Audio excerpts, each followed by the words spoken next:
Queens get the money. Queens get the money. Queens get the money. Queens get the money, yeah. I'ma knock it out the park with this one. I'ma knock it out the park with this one, yeah.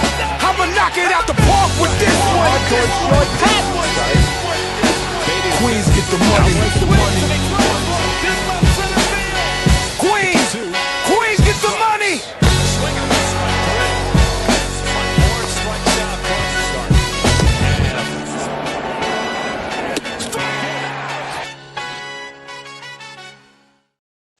Every time I look at that intro, it just looks like a graveyard.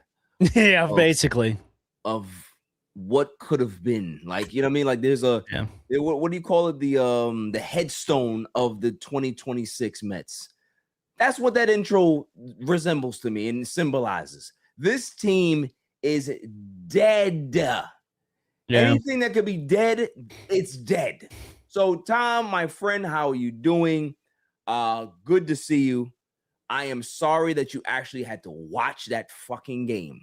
Yeah. But here we are. So, thoughts?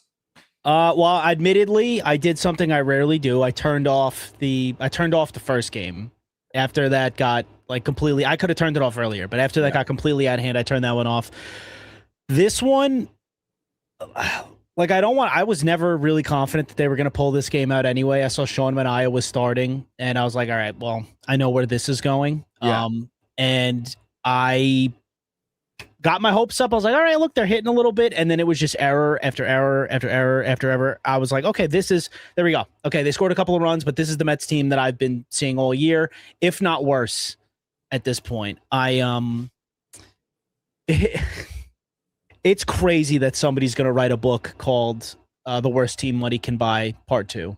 Yeah. Like, it's crazy. Like, I hope that book gets written because it's disgusting. Like, I can't believe I can and can't believe that we're sitting here watching the highest payroll in baseball, having to roll out MJ Melendez, Eric Wagman, Jared Young, still holding on to Mark Vientos, still holding on to Brett Beatty.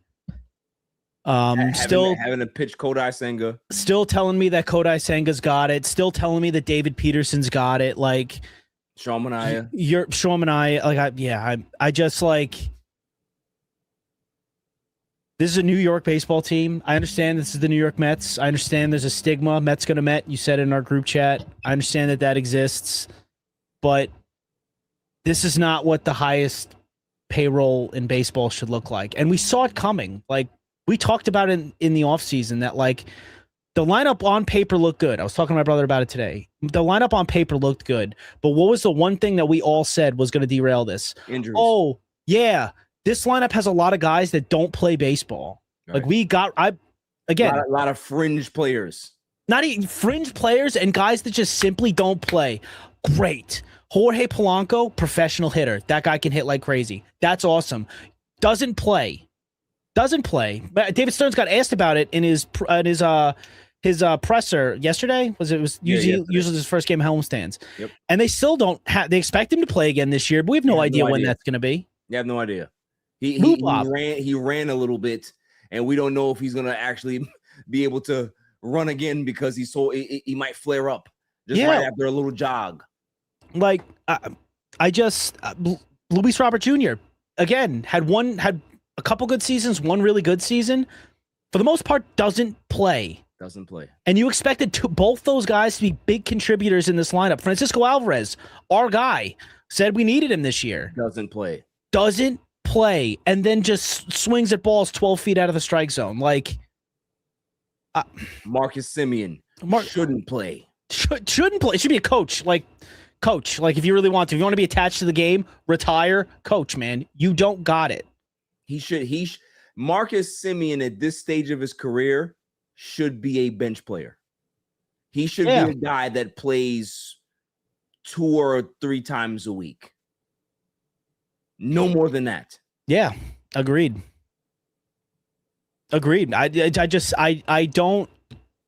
saw the wow. I don't know if we have to segue into it, but I saw the Buster Olney was talking about like maybe figuring out a way to get the Mets out of the Simeon contract and the Giants out of the Adames contract, or just like getting we're trading one bad player for another bad player. Yeah, they said that it would be able to shift Adames to third, move Bo back to second, a more natural position for him. But like, what are we even talking about here? What does it matter at this point? I just keep the bum. Keep the bum. I don't want any more expectations of guys that are coming in here when you make trades to be able to try to do something, because if Willy Adames comes here and bats 150, I'm going to lose my fucking mind. And he's here longer. So, and then you're going to have to pay off money or attach whatever it is. Like, no, just leave the garbage that you have. Armand says Mets have been outscored 50-19 in their last 5 games. Yeah. Yep. Shouts to Armand. Yeah, you're the best, Armand. Armand says, hey, hi, I hate this fucking team. Yeah. I mean, listen, this is event session, so you guys can be able to get out whatever you want to get out. Jonathan says, it's so bad when Swanson has more RBIs than we have runs in both games. Dansby Swanson had 15 RBIs in 3 games. This is a guy that heading into this series was batting 187. 187 and batting in the 9 hole.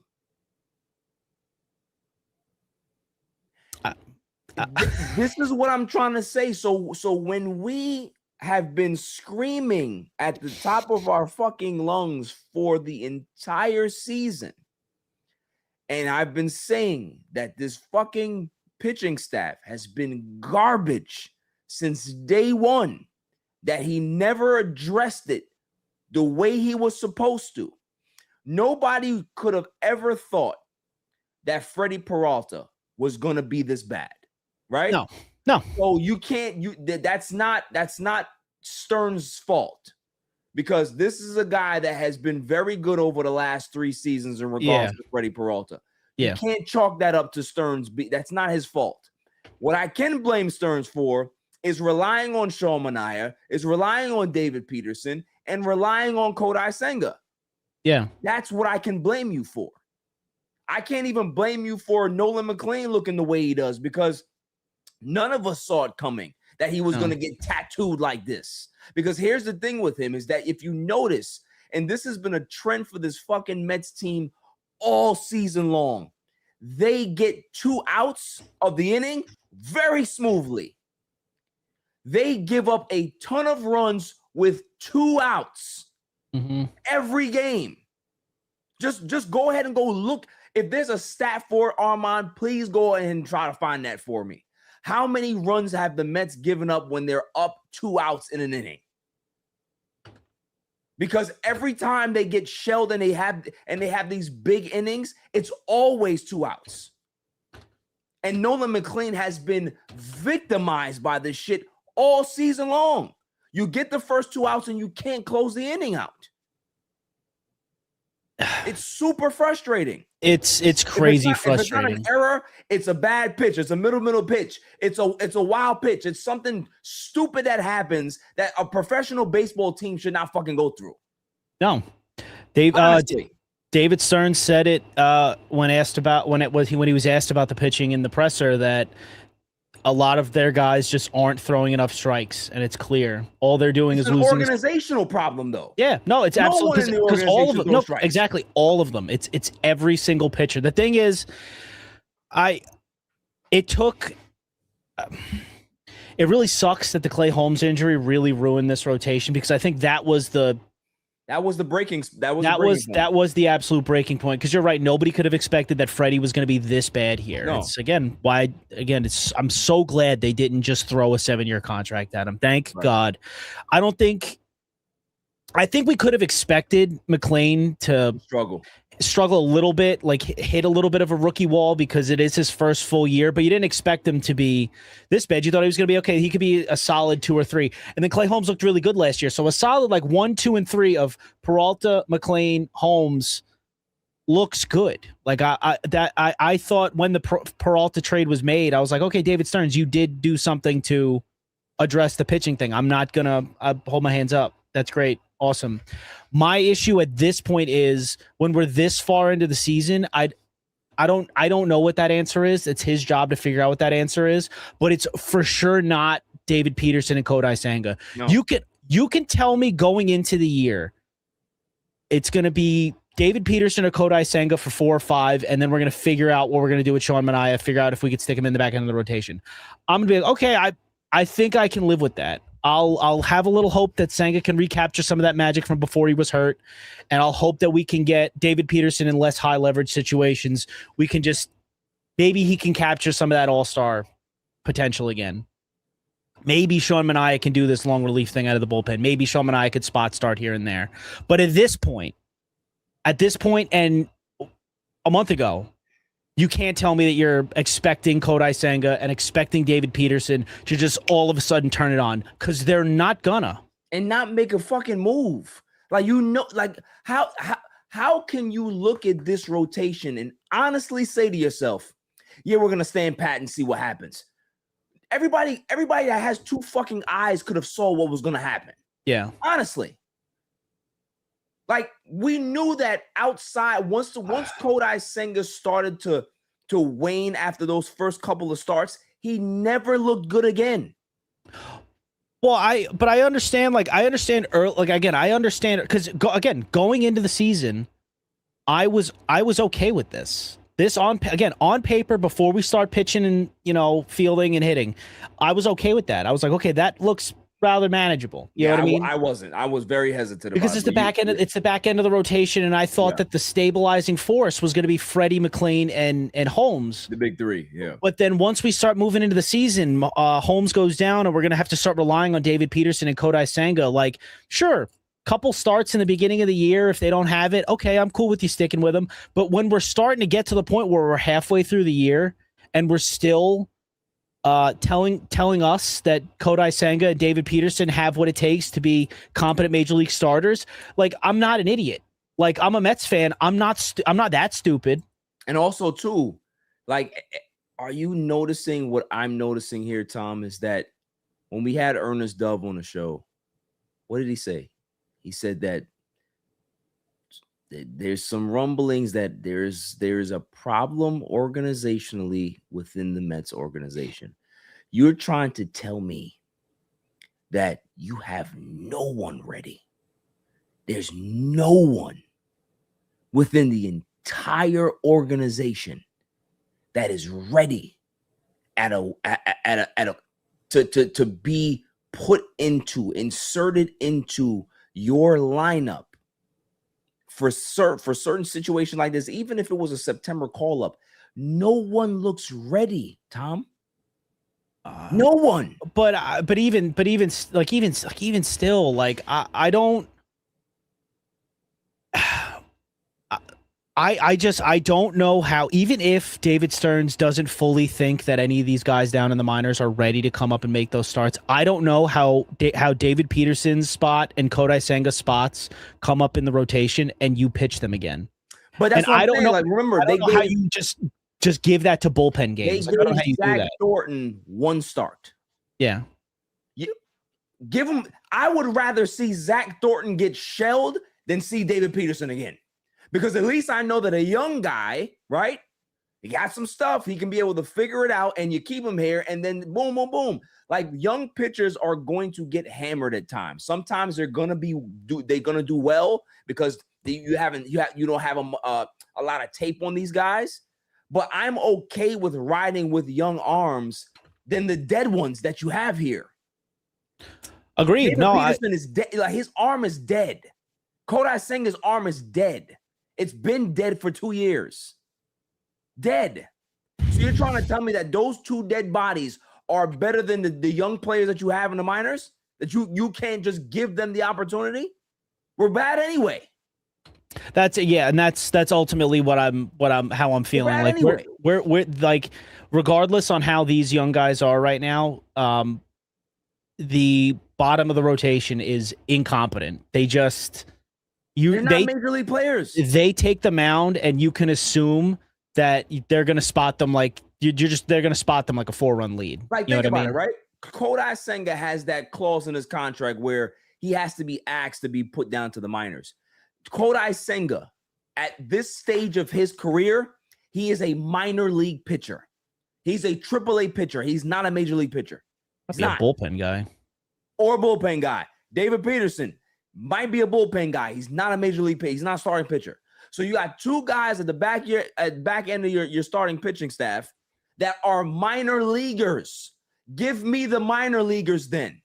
Yeah. Give me the guys that actually have potential because they're young and they have good arms than the guys that have the dead arms. Make it make sense to me. That doesn't make sense to me. There's no way that you can be able to rationalize that for me. No. It doesn't make sense. Well, no, because there really are I'm not no even other... talking about you. I'm just talking about just like David Stearns. There's no way that he can be able to say anything that's ever going to make sense for that situation. It just doesn't make sense.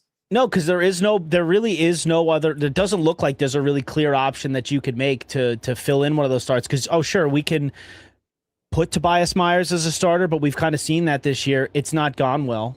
He hasn't really gone well. It hasn't gone well for him out of the bullpen recently. Anyway, you know why? Too. You know why I blame them. I blame whatever fucking plan that they had because they never stretched them out in the first place. They would give him 1 inning here, 1 inning here, 1 inning here. That's not helping him if he's supposed to be your long relief guy. They never used him in long relief the entire season. I think the only time, I think the most of the time we've seen him in long relief has been like, hey, dude, we're down a lot. Just go eat innings. Save the bullpen. You can't use him like that.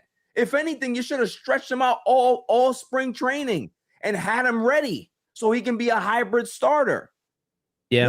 This is what, like, we are here as baseball fans watching this unfold. How do the people that are actually in charge not understand this? And this is why, it's one of those things where we talk every week. The same conversation comes up. I think that David Stearns is a fucking moron. I'm so serious. There's nothing that he has shown me that has proven that he's a smart person, that he knows baseball. He's a fucking moron. Well, no, I think he's a moron with how he constructed this team, and I think the way he constructed this team is the reason why we're kind of in this position, because he can't, like, at this point in the season, or even when the season even just started going bad, there was no way he was going to be able to make trades to come bring in guys to come help the team because nobody would be selling yet. So no, he dug himself a hole in the off season. Like my thing is this: I was on board with getting rid of Alonso and starting fresh and building the team in your mindset or your vision. But if this is your fucking vision, you should have signed Pete. Yeah, no, I agree. Yeah. If this is your vision for the New York Mets, to have a scrap unit, not fucking sign a first baseman, not have any guys at their natural positions, and we're just going to have bodies on the team. This is not the way baseball works. You don't fucking reinvent the wheel. You need somebody that has first base reps, that have played first base before. You need guys that are actual Major League Baseball players to be in certain situations. We have nothing but garbage on this team, Tom. I'm sorry. No, I agree. I'm not going to pretend like it didn't affect Bo that he was playing out of position. I'm not going to pretend. I mean, I don't think I have to pretend that Beatty playing out of position affect him, because I just think Beatty stinks. Like, I don't think he's very good. Vientos the same thing. Maybe Vientos. I don't know. Vientos, I'm like torn between, like, does he just stink, which I'm leaning more towards, or is it that he's had to learn first base and that's also kind of stunted his growth, stunted his season a little bit because he's learning a new position, and oh, by the way, still trying to figure out how to hit consistently. So I don't know if that messed with him a little bit, but you're right. Like, playing a lot of guys out of position seems to not have worked at all. And I don't know how bad this season has to go for David Stearns to lose his job, but I still don't think he's gonna. I just have to sit here and hope, and we just have to sit here and hope that he again, I said this last year, that he realizes that what he did to build this team wasn't good enough, and he's got to actually, like, really reevaluate what he considers good player evaluation, because we didn't get it. We did not get it. We could sniff a mile away that Jorge Polanco and Luis Robert Jr., we're going to miss a ton of games. I could see Kodai Senga being hurt year after year. We talked about it. I know. We talked about it. I just can't. And who was that one? This one is a good one here. Brian Connolly said, "Do you think Mendoza is gone by this weekend if they aren't?" No. He will be the manager for the rest of the season. If you didn't fire him when you were supposed to fire him, you're not doing it now because he's already locked in. Stearns is a stubborn piece of shit. We've seen this already. Is that he is going to go down with whatever he deems is acceptable for him. You should have fired Mendoza a month into the season. You should have fired him. Hindsight, that's when the time was to fire him. After that, it was a wrap. The thing, though, the only thing that's giving me the idea that it might happen is because this series against the Cubs was just horrendous. But wait. They lost 12 games in a row at one point. I know, I understand that. But what I'm saying is a couple, I think it was a month ago, might have been a couple of weeks ago. I think Joel Sherman and John Heyman, I think they do a podcast. They had Carlos Mendoza on, and he acknowledged that his seat was getting a little hot at a certain point in the season. So if he felt that, I'd have to imagine that if it just continues to tank, like we continue down this road, I would not be shocked if he got fired. I mean, like this weekend, maybe not, but could I see the Mets having a new manager after the All-Star break, or like having whoever the hell they want to promote to be the manager after the All-Star break? At this point, I think I could see it. Gary Cohen, you were playing the clip. I'll play right now. Yeah. I'll play right now. Let me see. Go back to it here. And Brian Connolly, the funk has been the whole year. This year, Major League teams that have had a home run differential of +4 or better are 35-0. No way. 35-0. Wow. Unless the Mets have a big rally in them, it'll be 35-1. This is the kind of game that causes reevaluations. Yeah. You can profess all you want about being confident in the team you have, but this has been nothing short of ugly. They have been throwing shots at David Stearns all season long. Yep. This is an embarrassment for those guys, and they've watched so much fucking baseball.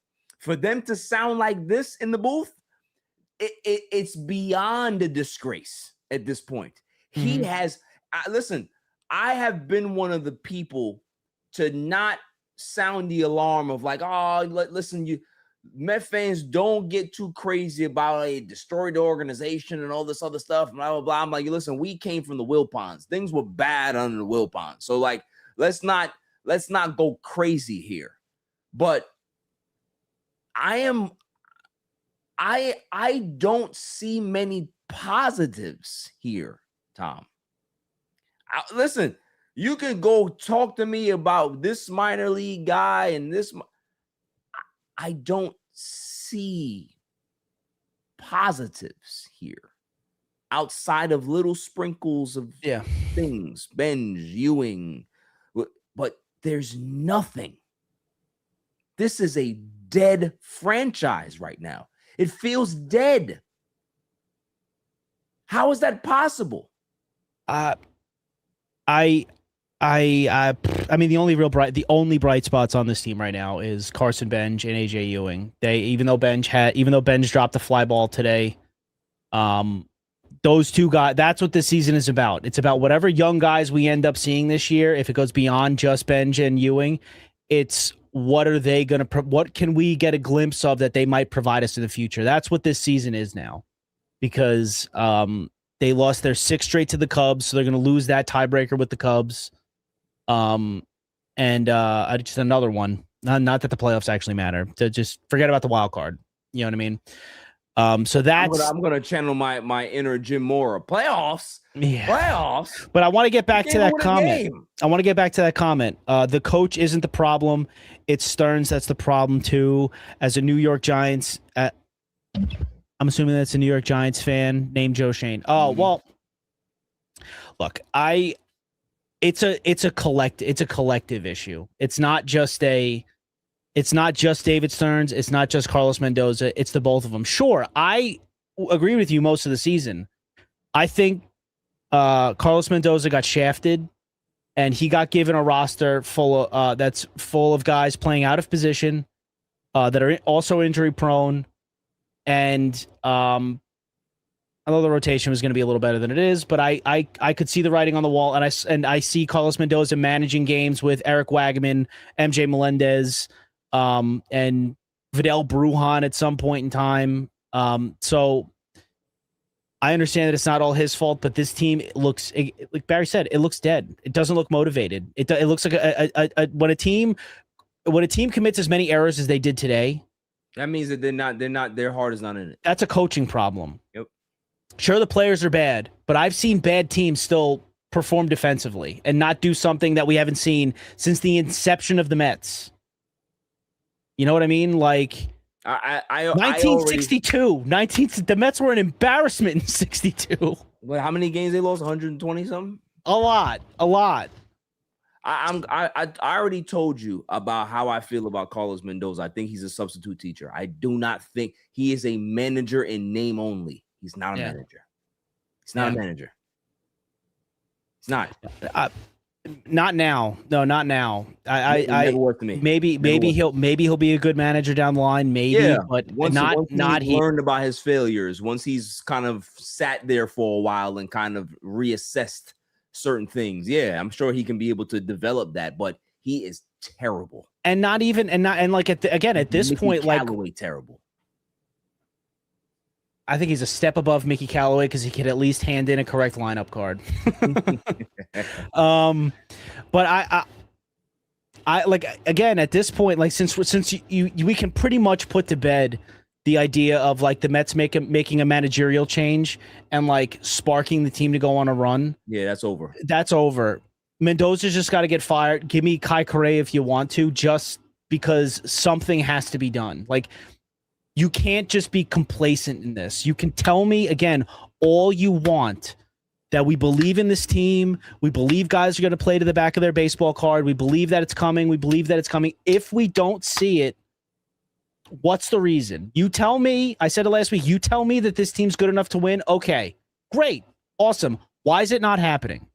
If they're good enough to do this, why is it not? I'm okay with bad stretches, slumps. You can't say that the half of a season's a slump. You can't do that to me. Like, no, either these players are bad, which I'm leaning towards, which I think is the case, or they're just not coached well. I mean, think about it now. We are now in the midst of a full season. Second half of last year, the first half of this year. How much we have seen over 100+ games of bad baseball, which means that they're a bad baseball team, which means that they're a bad baseball organization. Even like last year. Like, this is what I'm saying. Like, outside of one half of baseball in 2024, the Mets have been an underachieving team. Period. So this is what I'm trying to say. Like, I've been screaming this. Just take 2024 out of it. What has he done?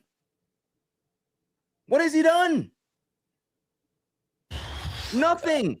This year's free agency was supposed to be his, all right, fuck it. I'm going to show you why I'm David Stearns, right? I'm going to show you how I'm going to be able to build this effing team, right? Because I don't want Pete. I don't want this. I'm going to show you how a David Stern team is supposed to look. This was his offseason to flex his shit. And he gave us bullshit. Because why? That's how he knows how to build, is bullshit. Yeah. He hasn't shown anything else since he's been here, Tom. When we went on the run in 2024, we had the scrap unit pitching staff that was successful. It was feast or famine. That was it. It was either all or nothing, and they went all. That's all that happened. It wasn't like he did anything special. He took chances on guys that nobody else wanted. Yeah. That's Moneyball bullshit. And so he tried to do it again last year. It didn't work. He did it again this year and then sprinkled in some other stuff. It didn't work. No, but I think at some point you have to do something different. This shit doesn't fucking work. What makes it worse is that insulting. What makes it worse is that it wasn't Moneyball. Like Moneyball was done because the A's didn't have a lot. They had no money, right? They had no money, so they had to try to penny pinch, cut corners. The Mets didn't penny pinch. They have the highest payroll in baseball. Like they just spent on the wrong players. You just spent on the wrong players. Now again, like, how much did Schwarber end up signing for with the Phillies? I think it was 35 a year, 5 years. 5 years. I mean, I guess now I would like to give.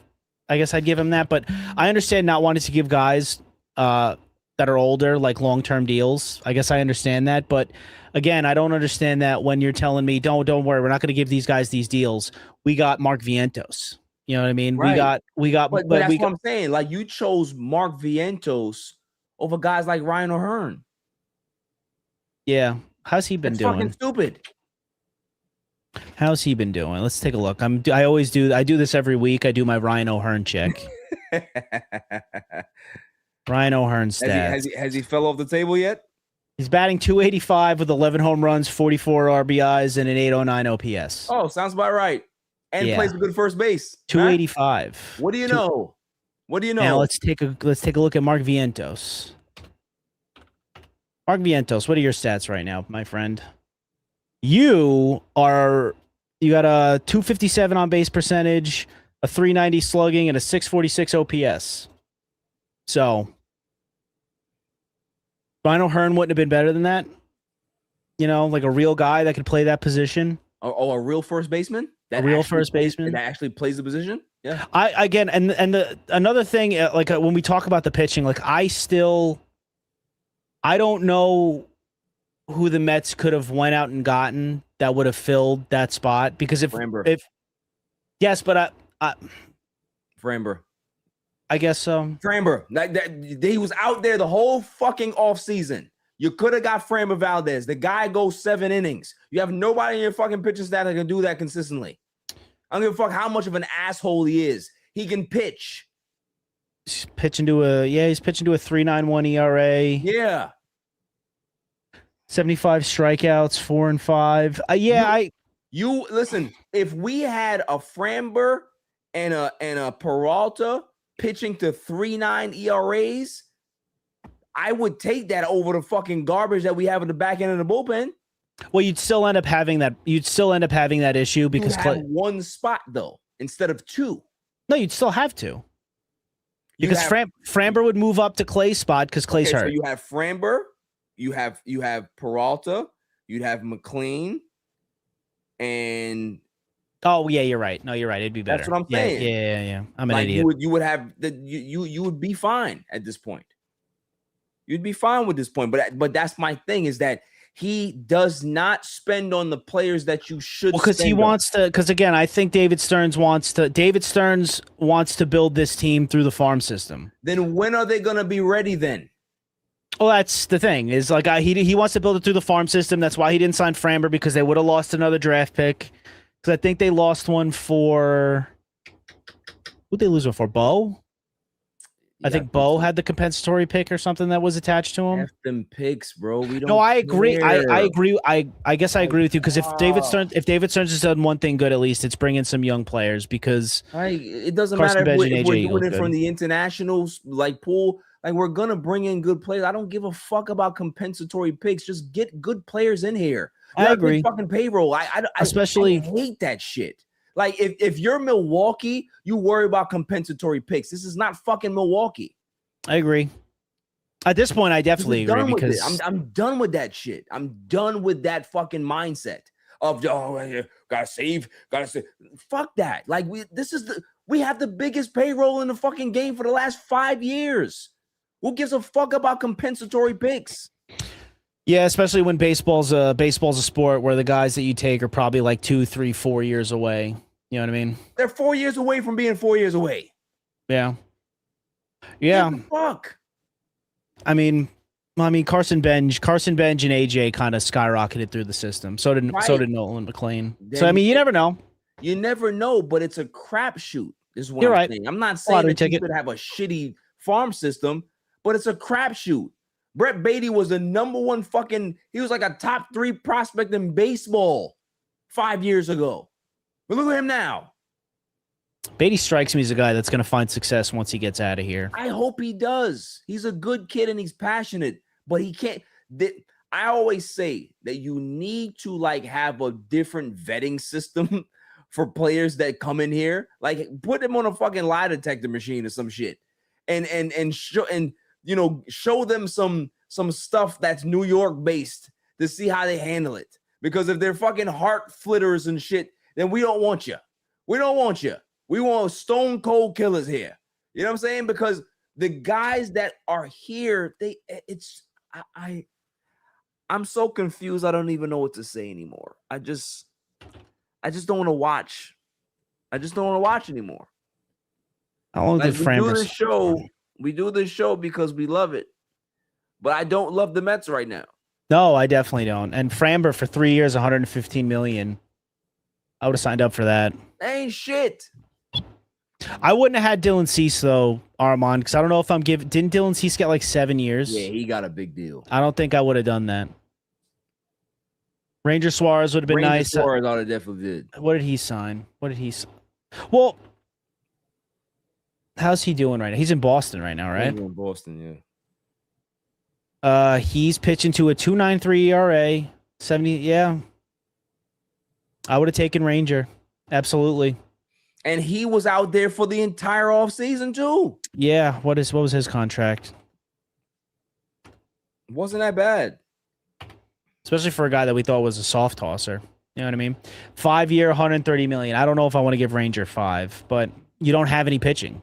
That's the thing. Like you don't have any pitching. And again, if we're sitting in a world where Weniger and Thornton are not ready, like they're not even ready enough to take Senga and Peterson's spot. Right. If it's that bad, then you have to get starting pitching that can be able to pitch now. Exactly. Because again, you can't go into a season expecting Kodai Senga to pitch for a full season. Like, yeah, we were all hopeful, like, okay, this is his season. If he turns it around, great. But again, you're relying on a guy that's hurt basically since he's been here. And completely mentally shot when it comes to pitching in New York. Cooked. Absolutely. My brother got duped on Twitter earlier because he saw a fake Jeff Passan account say that Kodai requested a trade. And I was like, good, please do us a favor. Who would want him? Somebody would take him. Somebody would. Well, for a bag of baseballs. I mean, unless we're paying the entire salary, they wouldn't take him. What's his contract? How much? Because this is making like $15 million a year. He's not making much, but Kodai Senga is under a 5 year, $75 million deal. It's up next year. Oh, he's got a full no trade clause. Damn, he could have opted out last year. If only he would have stayed healthy, he probably wouldn't be here. Oh, there's a club option for 20. Yeah, that can't get that definitely can't get it exercised. There's no way they're paying him another $15 million in 2028. He has a club option, or he has both. Club option. So he's got a no trade, so he can only get traded to wherever he wants to go. But it's a club option for 2028, which he won't get. Good. Yeah, no, he'll be. I don't think. Well, that's the thing. Like, if we can look forward to anything, I think David Stearns does want to keep his job. I don't think that's a hot take to say. If we can look forward to anything, it's that the Brett Beatty, Mark Vientos experiment done at the end of the year. David Peterson done at the end. I think he's a free agent. Done at the end of the year. Kodai Senga probably done at the end. Like a lot of this crap that we're currently sitting in is going to be shaved off this team at the end of the year. Like that's What's insane? Thank you, Billy Epler, for the Senga contract. Well, the Senga contract sounded good. We were really excited for that Senga contract. I wasn't mad with the Senga contract because if it was one thing that Billy Epler knows, he's very good at international scouting.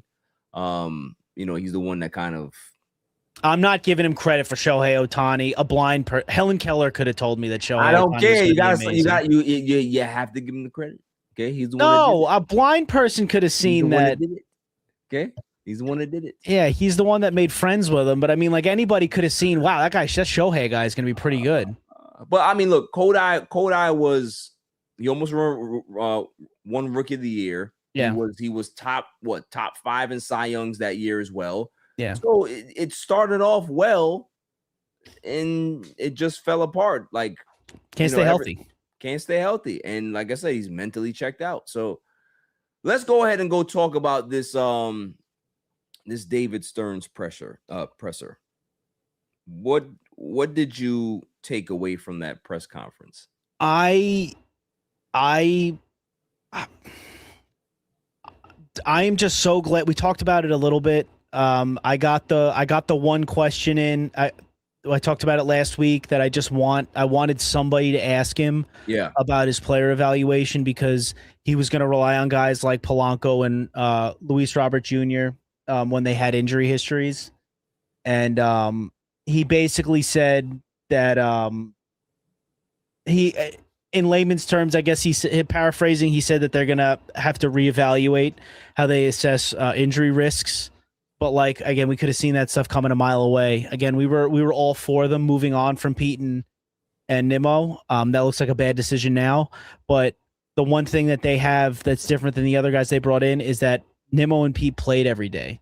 Polanco and Robert historically didn't, and they were relying on them to be big pieces in this lineup, and they just haven't been. So I was happy that got asked, and the rest of it was it was a lot of me hearing David Stearns trying to convince us that he thinks this team is better than they've been performing, and I was really happy that a lot of people were asking, like, okay, when do you expect that? Like, when do you expect to see the performance that you believe this team has?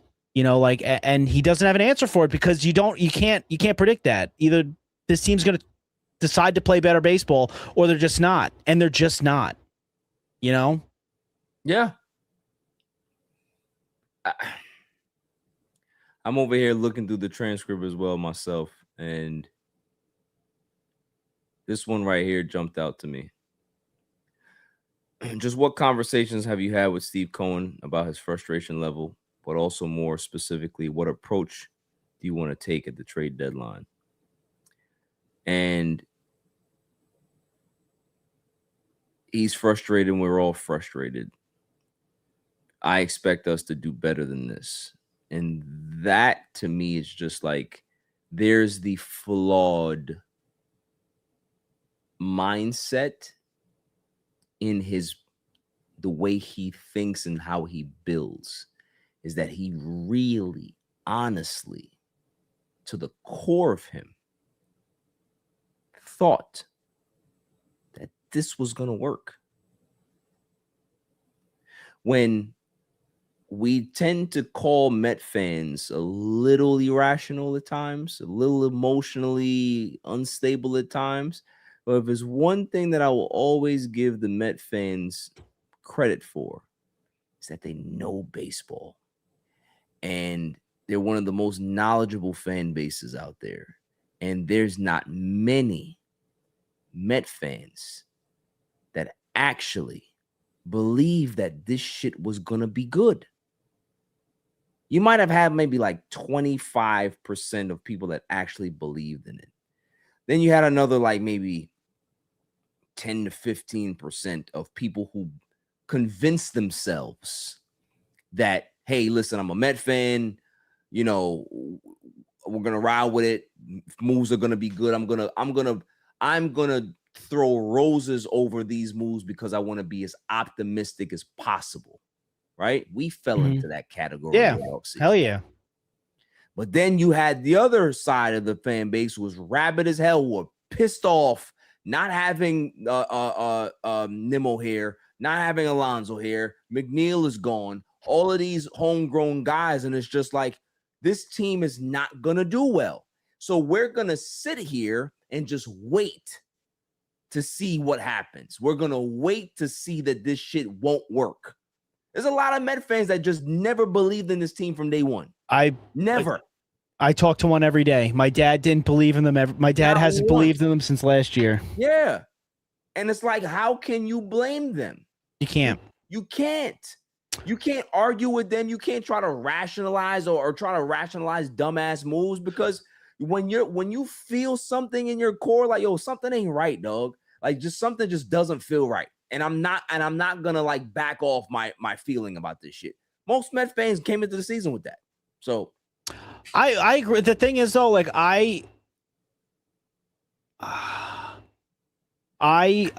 it's what makes it so frustrating is because like I agree, like I could get behind the breakup of that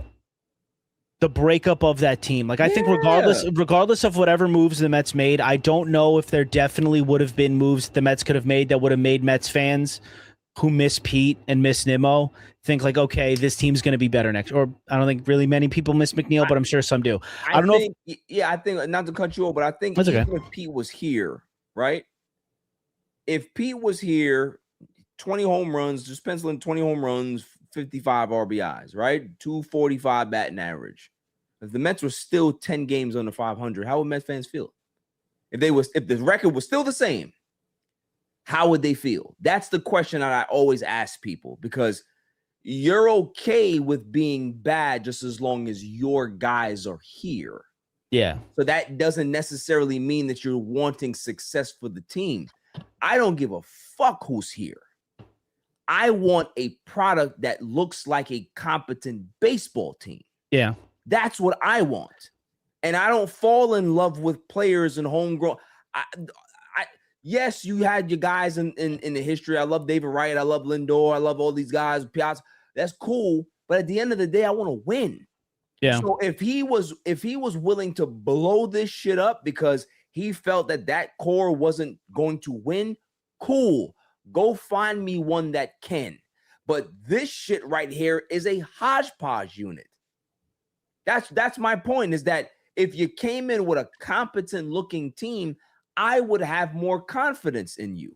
This was not that. Agreed.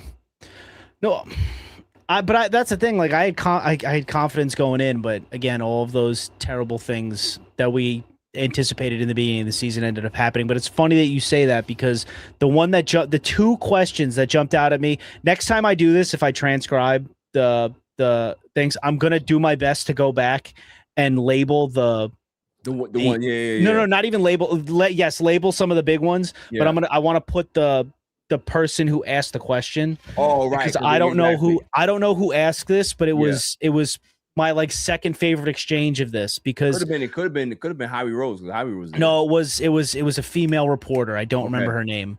Okay. But she said, is there a way to fix things during the season, or how difficult is that to fix things during the season?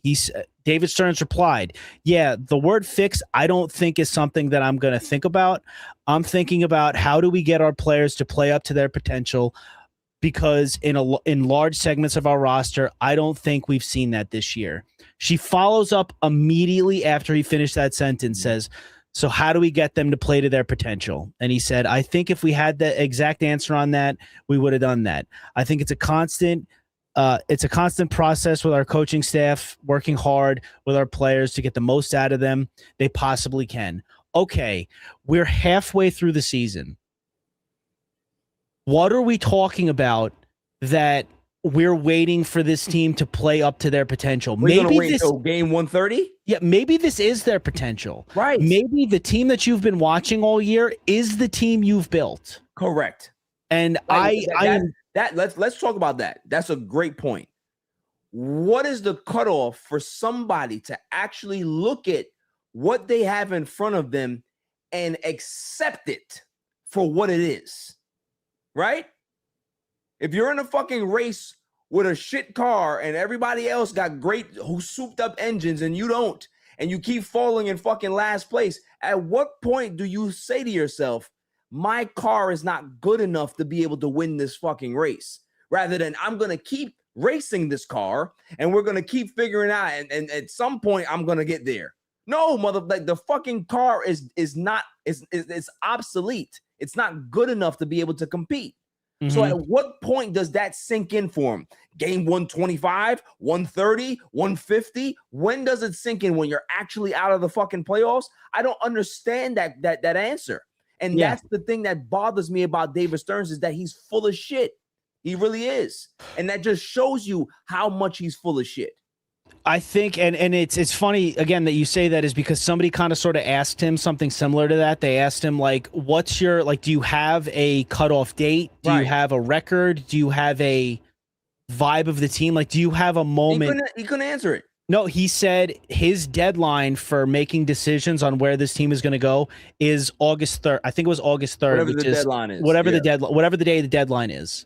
Like, so just talking out loud here, especially after watching what happened with the Cubs, you're not planning to make any major changes or decisions on this team until the deadline. Until the deadline specifically. So you think that this team that we've been watching all season is going to magically turn it around at the deadline for you to like really make your decision? Like you can't just base your decision off of the half a season of baseball we watched so far. Like, I think that's what Gary said. Like, I think this is game 82? Yeah. You're halfway there. Halfway through the year. Like, you need to reevaluate. What the fuck are we waiting for? Right. What are we? I do not get what we are waiting for, what else we need to see. And again, if you don't think the players are playing up to their potential, you think that this team is better, then why on God's green earth do you defend Mendy at every turn? Because if this team is as good as you think it is, then the manager is not getting the most out of the fucking players. And then what's he fucking doing? Then what is he doing here? So why can't you can't have your cake and eat it too? You can't say this team is better than it should be and my manager is okay. Right. That's 2 + 2 = 9 is what you're trying to explain to me. That's not the case. There's no way. I texted it to you. I texted it to you and Nicole. There's no way this team with the highest payroll in baseball should be the worst team money can buy. Part 2. I agree. The worst team money can buy had a $45 million payroll. That's less than Juan Soto makes in a year. Right. Like, it's fucking insane. Like I said, like Nicole brought it up 2 weeks ago or last week. She was like, I remember where you were saying when we start having to rely on Jared Young, or if we start having to rely on Jared Young, we're going to have a real problem. Well, we got a real problem because we're relying on Jared Young to hit home runs for us. And that's fucking crazy. Because Jared Young is better than Mark Vientos. Yeah, he is. Just flat out is. I mean, he still kind of sucks at first base, but he can hit a little more consistently than Vientos does. And like, I'm tired of just be an adult. Be a grown man. Admit you made a mistake. Admit this isn't working and stop trying to force feed me. This team is better than it should. This team is better than they're showing. Yeah, I think that's the biggest thing for me is that it's super insulting. It's insulting the answers that he gives because it's a slap in our faces. Every single time he goes up there, it's a slap in our fucking faces because you want us to buy into what product? This is a terrible baseball team. It's a terrible baseball team, period. Watching Marcus Semien play baseball is I want to rip my fucking eyes out. Yeah. Watching Brett Beatty play on this team is excruciating. Watch Mark Vientos get opportunities. I can't deal with it anymore. I really can't. It's unbearable. Seeing David Peterson, Senga, Manaya, all of them. I'm even done with Peralta. I want him gone. I just sell everything. Sell everything. I'm done. Yeah. I agree. Absolutely done. I absolutely agree. I think what makes it tough is the fact that they have so many holes that you just can't like. I don't know. You can't fix. Like they couldn't fix it on the fly during the season because they just were relying on too many players that were just bad, and there's no way that you can make that many moves in a season to fix this or right this ship. So like I don't know. Like in the beginning, I understand where David Stearns is saying we just got to play better, but now it's just if you don't know when to sell, it's right now. You know what I mean? Just get ahead of it. Get a kickstart ahead of it. There's no way this run is coming. There is no 2024 run coming. There's no 2024 feel to this. Like if the Mets came back and won this game today, I wouldn't have that like, okay, here's the turnaround excitement. I wouldn't have that. Okay, look, feel the same way. I'd feel the exact same way because they played like shit and lucked themselves into a win is what I'd feel. I would fully expect them to go out tomorrow and lay an absolute egg. Yep. They hit 4 home runs today. I'd expect them to hit none and score no runs tomorrow. Right. If they came back and won. I expect that tomorrow anyway. But like just the constant like I always think it's kind of overblown sometimes when people say that, oh, New York sports fans are smart. Like they're not like everybody else around the country. Like I think some of that's kind of overblown, but we're not fucking idiots. No, like we're not. I know what I'm watching. I'm a Mets fan. We've watched a lot of bad baseball. This is like exceptionally bad baseball. Yeah. Yeah. I've blocked out. I was trying to think about it. Like my cousin put in a group chat of ours, like, who's like your least favorite Met of all time? And mine is Luis Castillo. The thing is like I honestly can't fully think of one because I know that there's just been because like Aaron Heilman's gonna come to mind, but like there's Oliver Perez too. I hate Ali Perez. Even though there was a point in time when he resurrected his career that I was like, you know what? Maybe bringing Ali back to let him exercise the demons is just maybe that's our GOAT thing. We need Bartolo in the organization. That's what yeah. I don't know. I don't want to do that to that man. Let him be fat and happy in retirement. Let him be happy. Yeah. Exactly. Yeah. So like I think I've blocked out a lot of my most hated Mets. Like I think we've just watched so much bad baseball that my brain goes to my favorite Mets, and it's like there's just so many that I can't fucking stand that I just like I've erased them from my memory. I think like in the history of my like the Mets that I've hated, there's a lot on this team. Oh, this is definitely the team with the most. I think I can confidently say that like.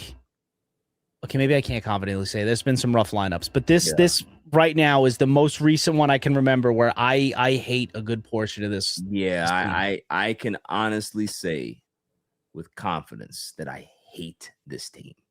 Hate. I don't hate the players in regards to them personally. I hate this entire team as a makeup. The team itself. I hate it. I hate it. I don't find joy in when they win. I don't find it's just a numb feeling that I have when they lose. Oh, yeah. I kind of laugh. Like even today, like shouts to Alfred. He always, we're always going back and forth and talking about the games and stuff. When he's there, he'll be talking to me while it's happening.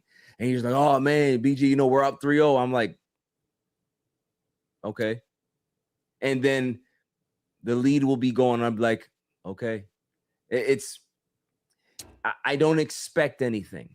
I don't expect anything because they've been so bad. Oh, that's the thing. Look, I don't really expect. Like, look, I'm not going to sugarcoat it. When the Mets win, I'm happy.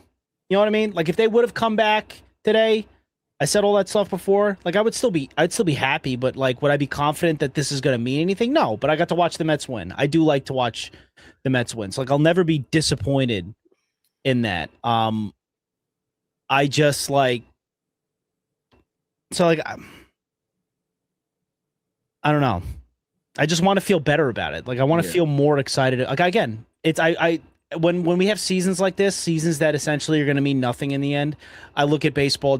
I love baseball. I look at it as my entertainment. They're my favorite team. Cool. If they squeak out, if they squeak out a win here, great. I'm not going to have this grandiose. I'm at the point now where I'm not going to have this grandiose like, here comes the turnaround. That's not. Yeah.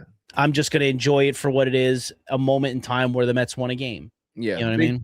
Big Trouble Media says, I hate everyone on this team. Sorry, but when I see them smiling and high-fiving and wearing Spider-Man masks, doing Spider-Man hands, you're losing. Why are we happy? I understand that sentiment, Big Trouble Media, but here's the human part of it, right? Like, they're human. They're going to want to enjoy themselves. They're a part of a team. They're playing baseball. They're doing what they love to do. Are they doing it at a high level? No.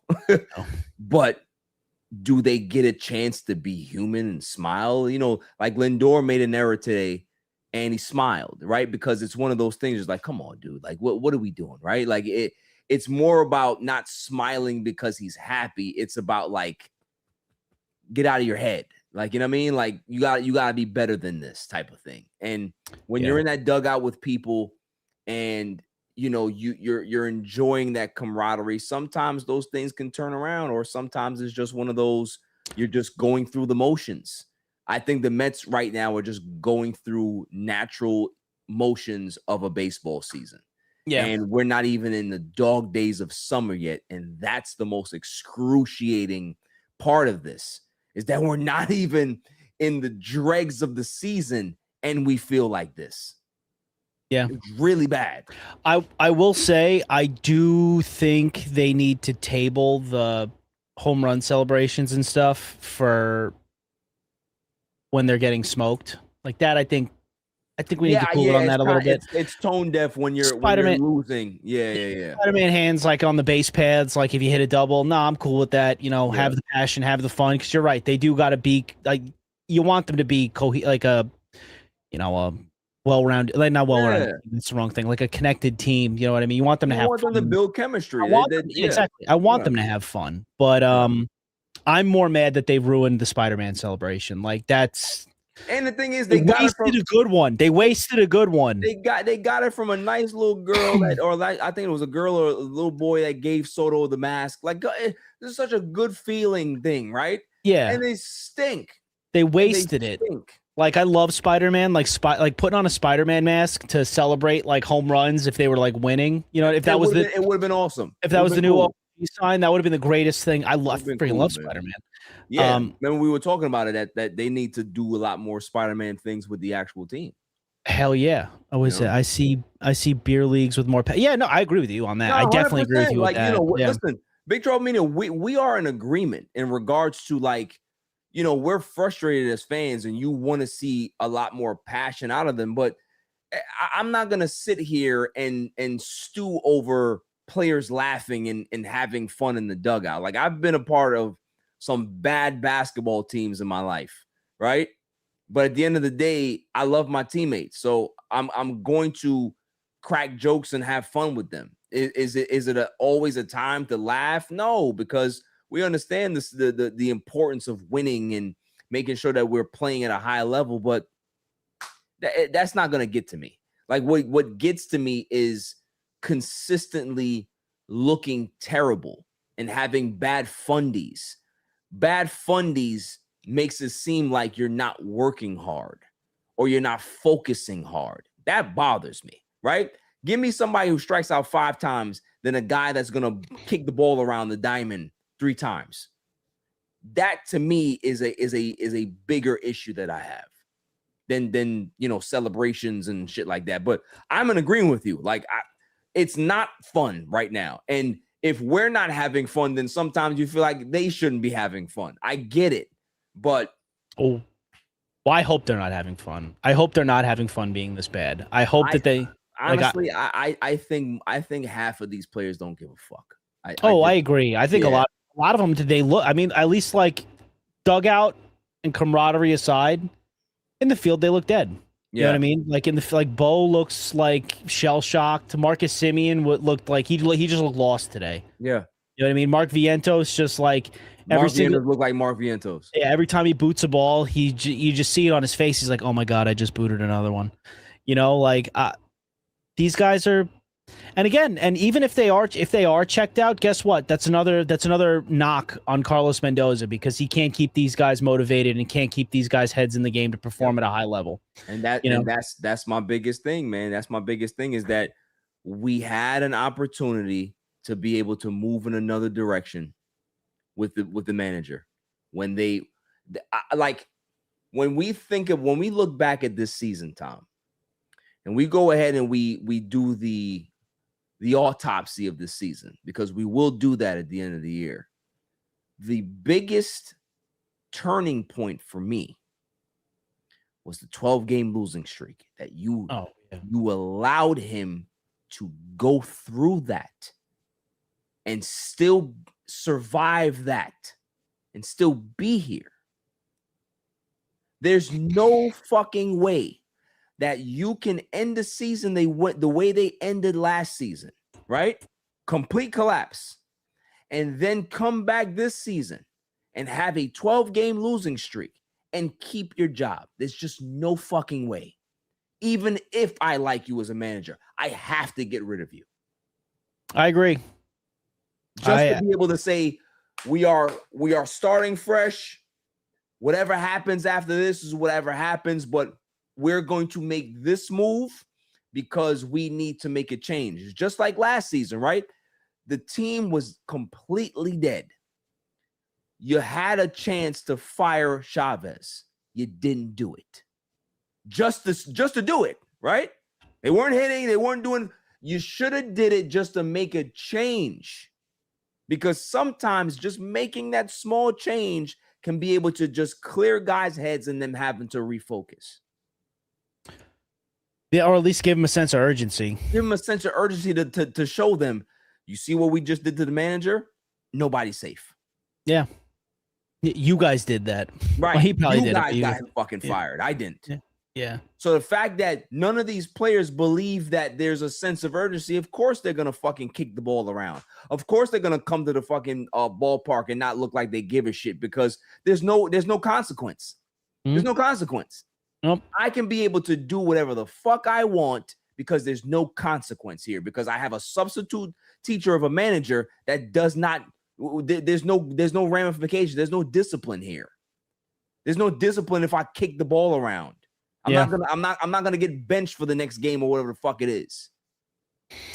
Well, I mean, yeah, and especially when you look at what they have on the bench, like it's like they're not gonna bench me for this guy. This guy stinks. And also, big trouble. I saw that. Don't be sorry. We're probably gonna be doing a lot of venting sessions the rest of the season with how it's looking. Media. No, we appreciate the venting, bro. Trust me. Like, this is what we came in here for, man. You know, Met fans that can be able to just voice their displeasure.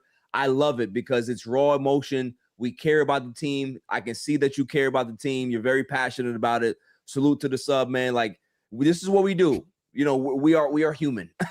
we're gonna talk about our fucking team. What I'm gonna say? Dansby Swanson has a grand slam, a 3-1 homer, triple, stolen base. Armand sprinkling salt in the wounds. I love the stats from Armand. We love him. We're gonna call Armand the stat guy. Yeah. In 1920, no other major league player has accomplished that more than it's amazing. And just think about this, Armand. This is a guy that was batting 187 before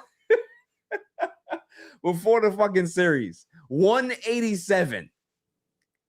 This is insane. Insane.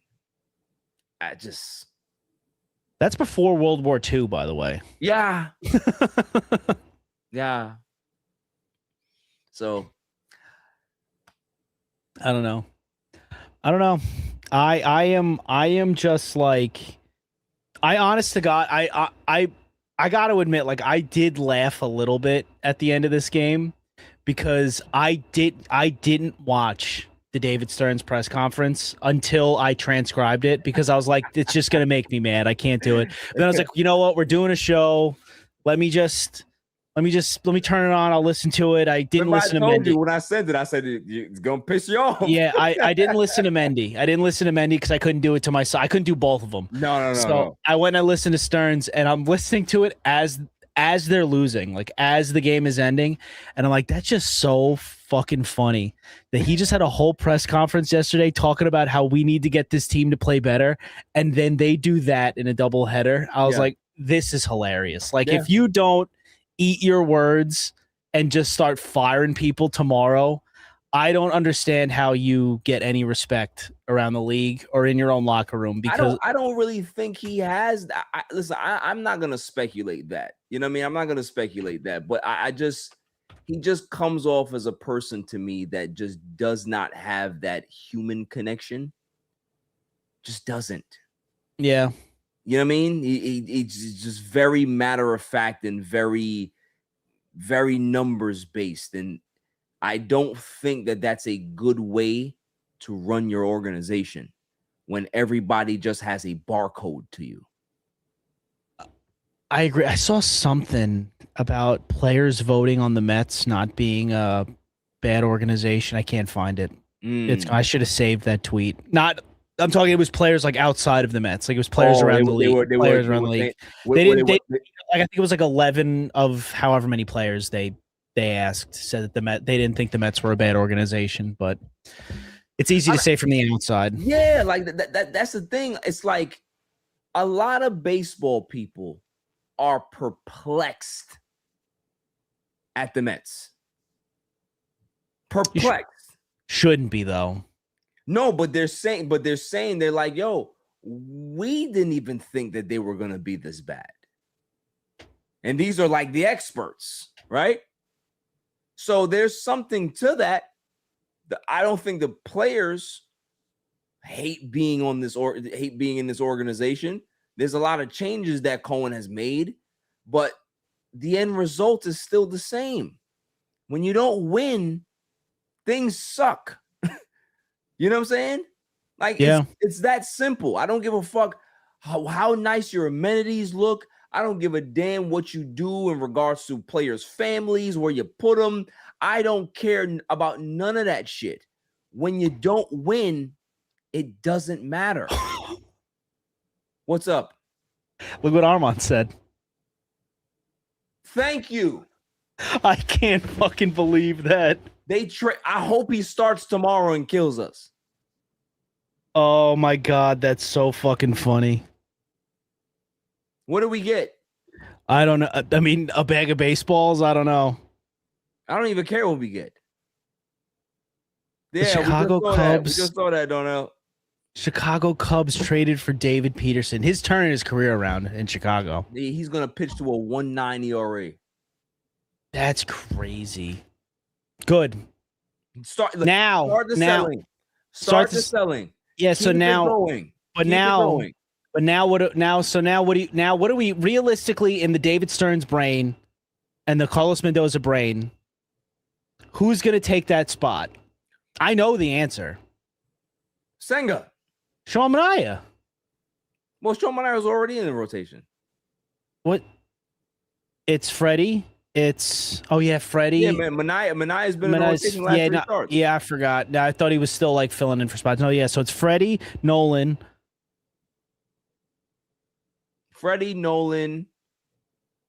Christian Scott's not back yet. Well, he's going to be back though. Yeah. I think he's going to be back next week. I think they said. So I guess Manaea, Senga, and then Nolan, Manaea, Senga, and then 5 Senga. is. Well, I think they're gonna put. Well, we don't know what's gonna happen with Senga at this point. We don't know. We don't know. So. Well, no, I'm just saying right now. Like right now, as it stands right now, that 5th spot is probably. Hopefully not going to be a bullpen guy. Hopefully not going to be bullpen games. Like, honestly, at this point, call up Jonah Tonga and just let him start for the rest of the season. Like, seriously. Let him figure it out here. Let him figure it out. What's he looking like right now? He's probably still fucking struggling with strikes because they all are. Yeah. I mean, maybe. I don't know. Give me Zach Thornton again. Give me Weniger. I want to see Weniger. I'd really like to see him. Yeah. But I just, thank God I don't have to see David Peterson again. Now, if you could do it with Senga, do Senga next. Please just get him the fuck out of here. I don't know where he wants to go. Does he want to go back to Japan? Can we trade him to Japan? I don't. Yeah, I mean. No, we can't. I'm just kidding. Why not? Sell everyone. Bring up the bad news. Bring up the bad news bears. I'm sure they will be entertaining at least. Big Trouble Media. That's funny. Let me. Damn. David Peterson to the Cubs. Why would they do that to themselves? Well, because they're going to get him for nothing. He's a free agent at the end of the year. They could maybe catch some magic in a bottle, maybe make him a long reliever, and then if he's bad, he's gone next year. Right, because he's a free agent, definitely. Yeah, right. Unrestricted. So, like, it's really it's a no lose situation for the Cubs because they're not giving the Mets anything for it. No lie, when I saw your face like that, I thought that Mendoza was fired. Oh, I would have been a lot more excited. I think at this point I would have been a lot more excited about that. I would have been very, very excited about that. So in honor of the Mets fans were chanting Pete Alonso as they fell 12 games under 500 today, by the way. Good. Let Stearns hear it. At this point, he needs to hear it. He needs to hear it. Because if you thought that you knew better than bringing back a homegrown talent like that, then every time that this team stinks, you're gonna hear it until you fix it. That's how it should be. You're going to hear it until you fix it. And is he capable of fixing it? That's the biggest issue that we have, because I don't think he is. I just don't think he is capable of fixing this shit. I was a David Stearns apologist for a long time. I can't say with confidence that he'll be able to do something. I hope he will. I hope he proves us all wrong. I hope he realizes after 2 years of underperforming, because even last year, like the beginning of last year was cool for a little bit, but it wasn't sunshine and rainbows. Because remember, the pitching was really good and the hitting was not that great. So us being 20 games over 500 was kind of like a mirage. You know what I mean? Like it was not a solid, like, oh man, yeah, this team is really good. I was just like, Yeah, you were still worried. Yeah. I was still very nervous. You were waiting for the Griffin Canning blowing out his Achilles to happen. 100%. Yep. Cubs, you are right, Armand. The Cubs do have a lot of injured starting pitchers. So listen, in honor of David Peterson not being here anymore. Thank you, David Peterson, for your service to the New York Mets. I have not liked you since you came up. Okay, I've been telling people, he's gonna have a season here or there where he's not that bad, but at the end of the day, David Peterson has been rubbish in my opinion, and I'm glad that he actually got his suit prepped and got a phone call and took his ass to Mars. And I love the Cubs for that. Thank you, Cubs, for whipping our ass. And thank you for taking David Peterson with you. Thank you so much. After leaving the rubble in Queens, you brought the garbage with you. Okay? You took the garbage back to Chicago with you. Thank you so much. Thank you so much. So David Peterson officially on his mission to Mars. That's great. That's absolutely fantastic. I've been waiting for this day for 6 years. I've been waiting for it. This is great. This is great for me.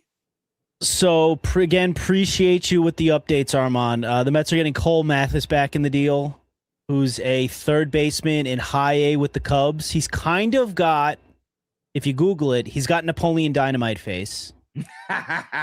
He's 22 years old. He's in high A. He spent, it looks like, 2 years in the Cubs minor leagues. Last year hit 215, 336 on base percentage, 402 slugging, 738 OPS. This year he's batting 272, 369 on base percentage, 585 slugging, 981 OPS. So what position? He's done better. Third baseman. 22 years old. So still young. I mean, still young. But can he pitch is the real question. I don't know.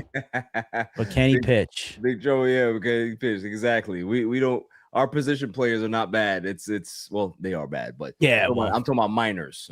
Just can we get some pitchers? Who will be next? That's probably a good game to play. Who's next? Who will be next? Who's next? You mean like traded? Yeah, traded. The thing is, like, I don't think they're gonna trade Bo. Who's worth? I mean, this is a great post. David Peterson in 7 years with the Mets. Was it 40 and 36, 431, 677 Ks, Yeah, one said goodbye, good riddance, and go fight. Winning record, I guess. Armand, you are the gift that keeps on giving. That was great. Yes, that's how I feel. That's how I feel. It said, is Mathis in the Cubs top 30?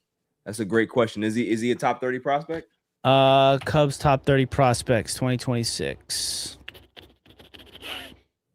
Come on, Google. What are we doing to me here? Googleize it.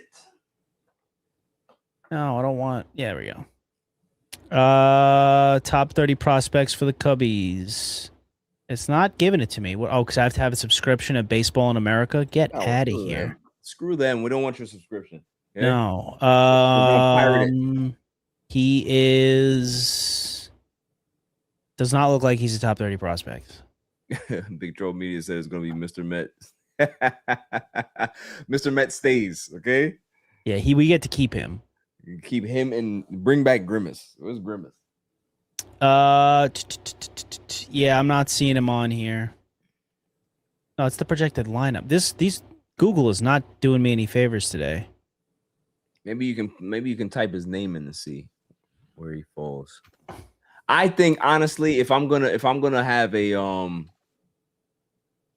says MLB Pipeline has him ranked 13 in top. Okay, so he's number 13 in their system. Okay. Yeah, this one said 8. So okay. So okay, anywhere between 8 and 13. Okay. I'll take that for David Peterson. I'll take that 10 times out of 10. 10 times give me young position players. If we're trying to build through the farm system, give me young position players, please. Yeah, give us more first basemen because who we got? We only got Clifford and we got Jacob Reimer. That's Jacob Reimer, and then Clifford. Is Guzman a first baseman? No, I don't think so. But he's old. He's young still. So yeah. Estimate ETA is 2028. Good.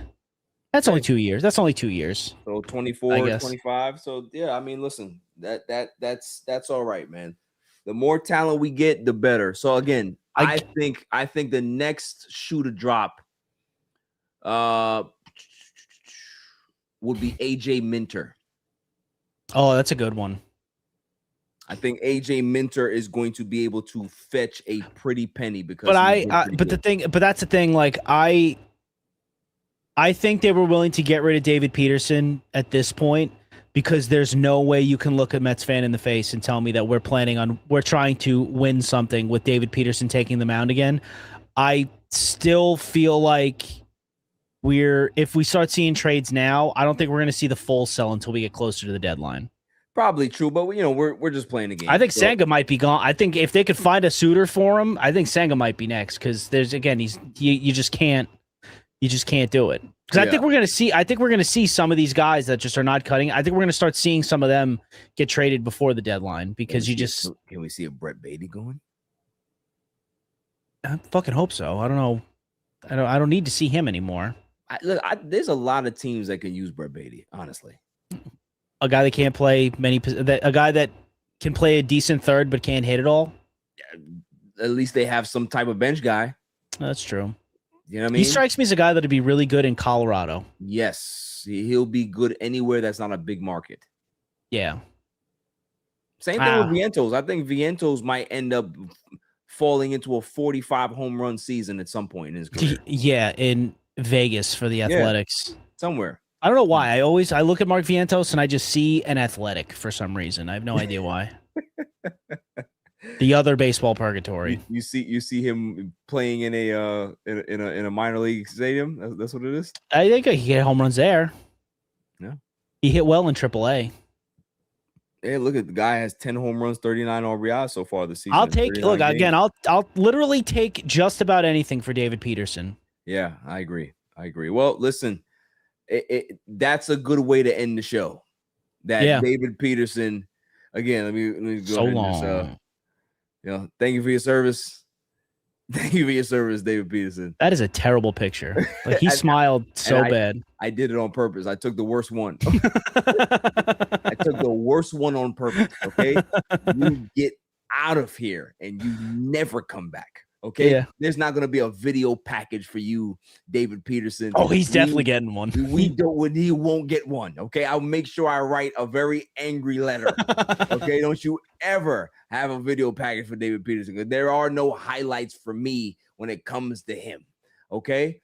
I appreciate everybody that's been in here to join us on this vent session. Shout out to Big Troll Media, Armand, the stat master, the stat legend. Salute to you. Everybody else that was in here, man.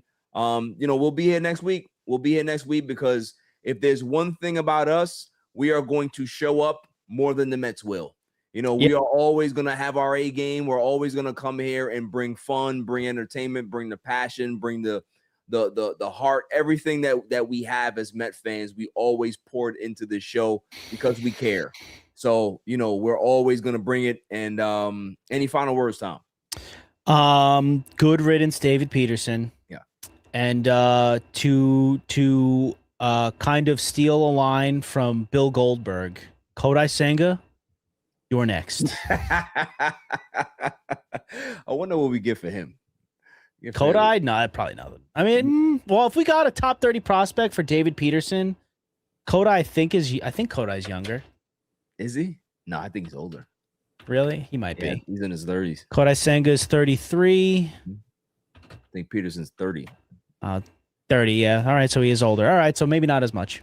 Yeah. So, all right. We'll see what happens. I don't care what they get. Just anything. Just go. Just matter of fact, how about you just go? We don't even want anything. Just go. Yeah. Just go. There's a door. You can just open it and just walk out. Yeah. So until next week, stay safe, stay cool.